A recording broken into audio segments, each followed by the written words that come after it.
إن الذين يناصرون الكفار على المسلمين ويعينون الصليبيين على الموحدين ويطاردون المؤمنين لصالح الكافرين ما هم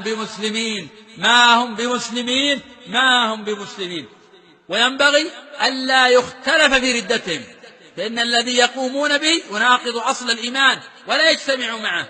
فالكفار يقاتلون المسلمين لأجل دينهم ولأجل إحلال الشرك محل التوحيد والقوانين الوضعية محل الشريعة الإلهية، والذين يعينونهم على هذا يعدون خونة ومرتدين، ولا يشترط في هذا استحلالهم ولا محبة للكفار، فهذا قول المرجئة والجهمية. وقد قال الله تعالى: ولو كانوا يؤمنون بالله والنبي وما أنزل إليه ما اتخذوهم أولياء ولكن كثيرا منهم فاسقون.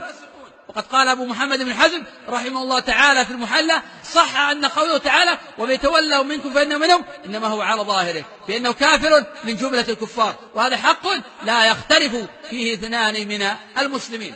قد سمى الله في كتاب المعين للكفار على المسلمين منافقا ومريض القلب وفاسقا وجعله منهم، وقال عن من يتولى الكافرين: ومن يفعل ذلك فليس من الله في شيء إلا أن تتقوا منهم تقاه. وهذا يعني أن من يتخذ الكافرين أولياء وأنصارا وأعوانا فإنه خارج عن شريعة الله، وهذا معنى قوله تعالى: فليس من الله في شيء.